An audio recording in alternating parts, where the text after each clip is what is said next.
Salut à tous, c'est TheMani49, donc on se retrouve aujourd'hui pour une toute nouvelle vidéo.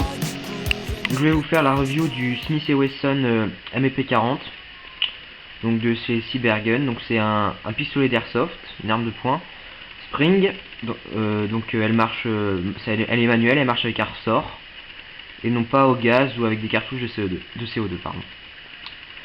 Donc je l'ai acheté pour la modique somme de 25 €, frais de port compris, donc je trouve que c'est vraiment pas cher. Sachant que je trouve que la réplique est assez bien, et puis elle était neuve quand je l'ai acheté. Et neuve, enfin, quand on l'achète en magasin, elle coûte entre 45 et 50 €, donc je pense avoir fait une bonne affaire, voilà. Donc maintenant on va passer, enfin je vais vous présenter la boîte. Donc c'est une boîte normale, avec toutes les caractéristiques, petit logo Cybergun.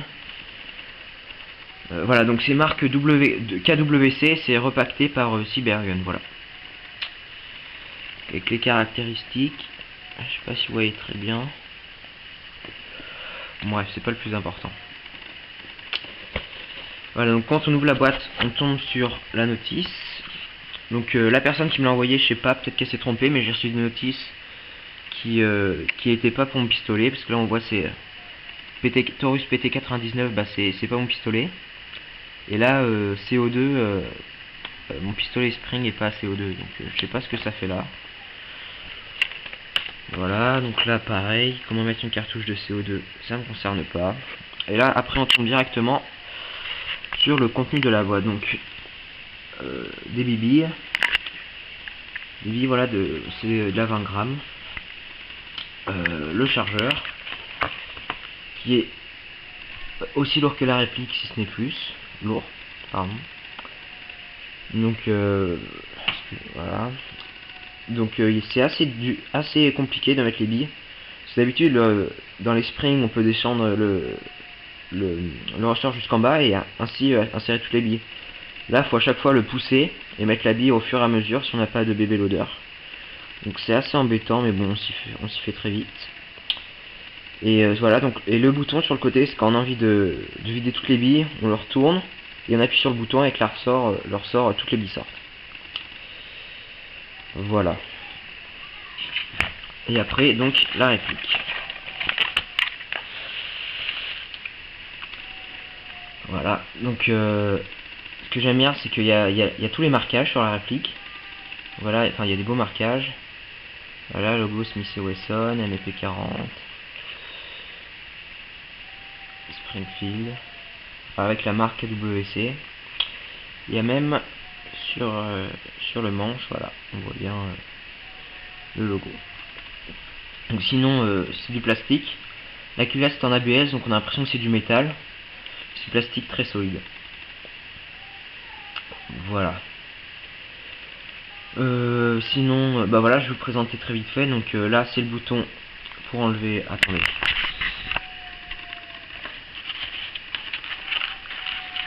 Hop. Voilà, donc on met le chargeur, par exemple. Ce bouton qu'on voit là sert à l'enlever. Hop. Après, ce bouton, je vous en parlerai plus tard, c'est pour démonter la réplique. Et ce bouton, c'est pour remettre la culasse droit. Parce qu'en fait, quand on n'a plus de billes, la culasse ne revient pas. Voilà, on recharge. Quand on n'a plus de billes, ça fait ça. Donc, pour remettre la culasse normalement, on appuie sur le petit bouton. Hop. Et après, on tire.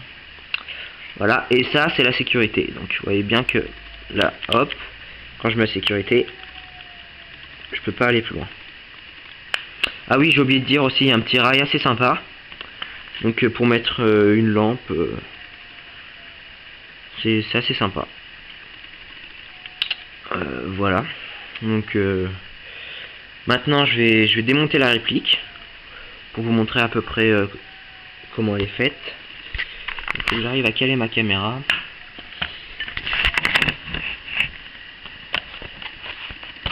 Attendez 30 secondes.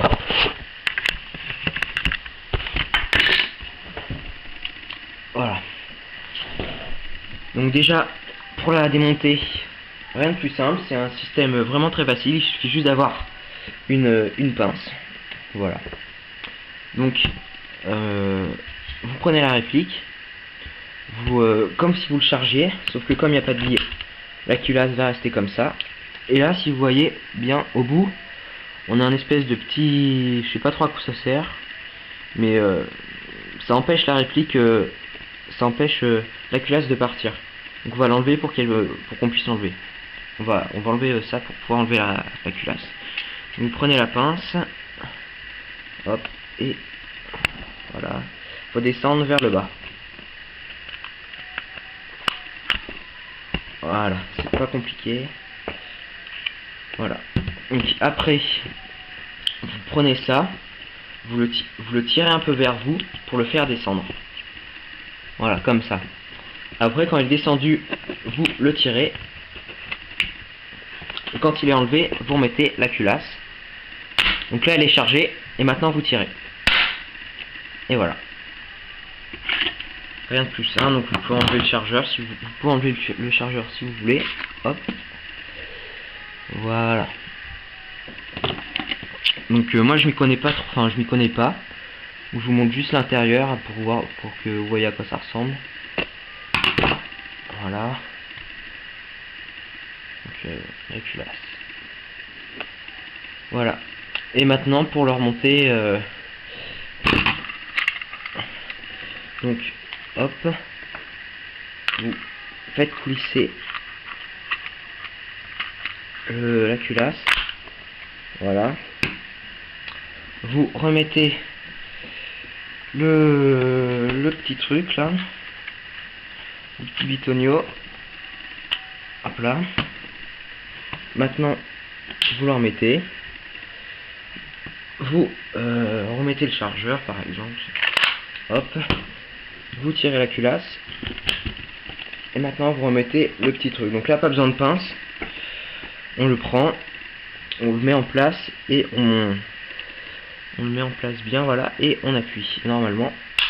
Et voilà. Voilà. Donc je pense avoir fait le tour. Je vais faire une autre vidéo avec un test de tir pour vous montrer que elle est pas mal cette réplique. Surtout que ce qui m'a fait prendre elle par rapport à une autre, c'est la couleur. La couleur kaki, je trouvais ça change des répliques toutes noires normales. Puis je trouve ça assez sympa. Voilà, donc c'était TheMani49, donc je vous dis à très bientôt, donc pour une toute nouvelle vidéo, donc la vidéo de tir, de test de tir. Au revoir.